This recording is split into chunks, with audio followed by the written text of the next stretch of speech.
দিয়েছিলাম।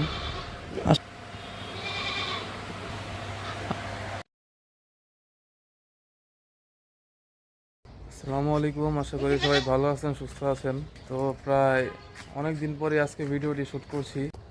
তো প্রায় 2 থেকে 3 মাসের মতো হয়ে গিয়েছে আমি আমার খামারের ভিডিওগুলো দিইনি। তো আজকে ইনশাল্লাহ চেষ্টা করব দেওয়ার। এরই মাঝে অনেক পরিবর্তন হয়েছে খামারটি, আর সেরকমভাবে দেওয়ার মতো কিছু ছিল না, সেই জন্য আর দিতে পারিনি। তো চলেন শুরু করা যাক।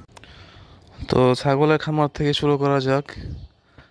তো আমার এখানে প্রচুর মশার উপক্রম ছিল এবং এখনও আছে। তো সেই জন্যই পুরো জায়গাটা পুনরায় আবার নেটিং করা হয়েছে, যেন কোনো দিক থেকেই আর মশা মাছি প্রবেশ করতে না পারে। আর বিগত বছরগুলোতে আমার অনেক ছাগল মারা গিয়েছে এরকম, এই মশার কামড়ের কারণেই, আর অন্য কিছু না। আর আমিও বুঝতে পারিনি যে কী জন্য মারা যাচ্ছে আমার ছাগলগুলো। তো ইনশাল্লাহ আরও ছাগল কেনার ইচ্ছা আছে, যেহেতু পরিকল্পিতভাবেই খামার শুরু করেছি। আর এখানে যে ঘরটি ছিল সেটি ভেঙে নতুনভাবে করা হয়েছে, নতুন করে অ্যাঙ্গেলের ফ্রেম করে তারপর কাঠের মাচা দেওয়া হয়েছে।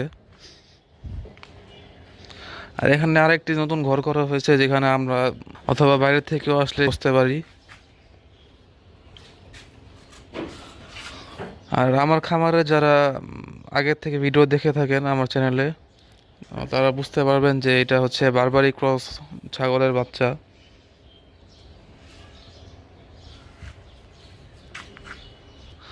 আমার খামারে কোনো পাঠা ছিল না, সেই জন্য আমি আমার পরিচিত একজনের কাছ থেকে পাঠা নিয়ে এসেছি। কারণ আসলে ছাগল পালতে হলে পাঠার কোনো বিকল্প নেই। তো চলেন দেখাই সেটা। তো মাশাআল্লাহ, এটা হচ্ছে অনেক সুন্দর একটি তোতাপুরি জাতের পাঠা।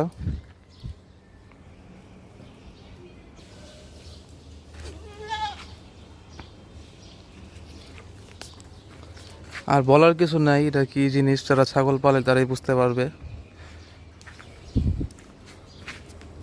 আর আমার এখানে আমি শুরু থেকে ক্রস জাতের ছাগল পালন করে থাকি, তো সেই জন্য আমি আর উন্নত জাতের দিকে যেতে পারিনি। তো ইনশাল্লাহ চেষ্টা করবো ভালো জাতের ছাগল আনার।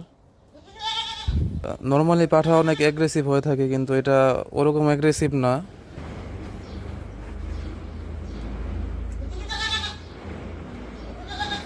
আর এই বাচ্চাটা হচ্ছে আমার খামারে জন্ম নেওয়া বারবারি ক্রস পাঠি বাচ্চা।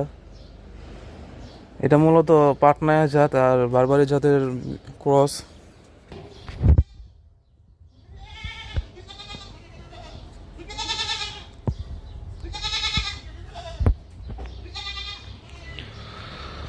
আসলে খামারে একটি সৌন্দর্য এটাই, বিভিন্ন রং বেরঙের ছাগল পশু পাখি থাকবে। এই খাসিটাও আমার আগের ভিডিওগুলোতে ছিল, এই খাসিটা মাসাল্লাহ বড় হয়ে গিয়েছে। ভিতরেও ছাগল আছে, যদি দেখাই জুম করে।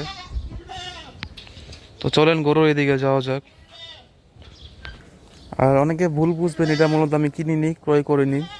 এটা আমি কয়েকদিনের জন্য ধার হিসেবে নিয়ে এসেছি, আবার ফেরত দিয়ে দিব। তো চলেন গরুর দিকে যাওয়া যাক। আর বাইরের দিক থেকে দেখাই, এটা পুরাটা নেটিং করা হয়েছে।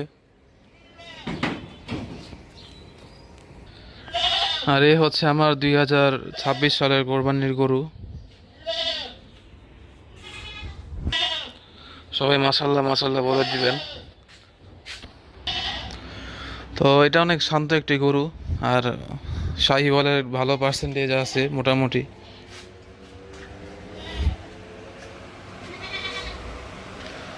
তো আমার ঘরে আছে মোটামুটি 6 থেকে 7 মাসের মতো হবে।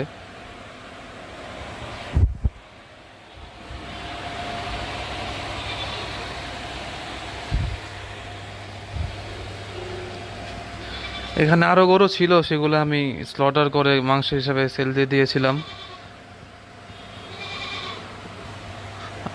আমি মূলত লাল রঙের গরু আর ফ্রিজিয়ান কালো গরু কোরবানি দিয়েছি আমরা মূলত, কিন্তু এবার এই প্রথম একটা আনকমন কালারের গরু কোরবানি দিব ইনশাল্লাহ। আর গরুটার কালার অনেক সুন্দর, যারা সামনাসামনি দেখবেন তারাই বুঝতে পারবেন।